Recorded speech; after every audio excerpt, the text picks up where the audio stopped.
صباح الخير طبعا. هبدأ المقدمة يا جماعة. طبعا يعني هقول البقاء لله لأم عبد الرحمن.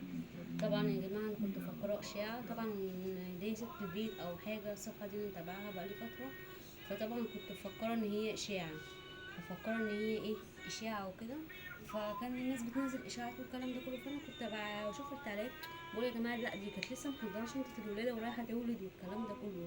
فطبعا اتصدمت، عايزه اقول لكم اتصدمت. دخلت على صفحتها عشان انا بقالي فتره كنت تعبانه ما بتابعش. فما دخلت على الصفحه فعلا لقيت ان هي منزله ان ابنها مات. فطبعا قلت سبحان الله، ربنا بيطعم هنا ويوصل من هنا. بس زعلت لان انا كنت بحب عبد الرحمن قوي، يعني انا كنت بحبه، كنت بتابع مامته. فانا كنت بتابعها عشان انا بحبه. يعني هي بتنزل محتوى كويس وكل حاجه، بس انا كنت بحبه. في ناس كانت بتنتقدها كتير والكلام ده كله. بس للاسف انا ما علينا من كل ده. انا بقدم لها التعازي واقول لها البقاء لله، ويعني مش عارفه اقول ايه تاني. بس بصراحه زعلت قوي، يعني انا يعني ايه، حتى ما نمتش بصراحه. ما نمتش من ان انا زعلت عليه. يعني ممكن ازعل على غريب، ما زعلش على قريب.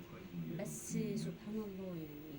المهم ربنا يرحمه ويجعل مثواه الجنه. ويعني بصوا، هو في حته واحنا في حته. فعايزه اقول لك البقاء لله. تمام. فانا طبعا يا جماعه، طبعا انا كنت عامله البيتزا دي من بالليل، وطبعا بيض بقى مسلوق عامله لهم شاي بلبن. اللانش بوكس ايه ان هم ياخدوا البيتزا دي النهارده. ودي سندوتشات اللي هو الفينو اللي انا قلت لكم عليها، اللي جربت قلت اجرب ان هو يبقى فينو. تمام كده، طلع فيه فينو منه يعني. بس يعني قلت ايه، انا ما بحضرش اللانش بوكس كل يوم، ابني اللي بيحضره. فانا مش كل يوم بقوم احضر اللانش بوكس، ابني بيقوم يحضر اللانش بوكس كل يوم يا جماعه عادي. من بعد اول يوم انا حضرته، فهو اللي بيقوم يحضروا لنفسه كل يوم. فلازم هما كمان يعتمدوا على نفسهم يا جماعه، ان هما يقوموا يحضروا لنفسهم ويقوموا بدري ويصلوا الفجر. كل ده يا جماعه لازم يعتمدوا على نفسهم.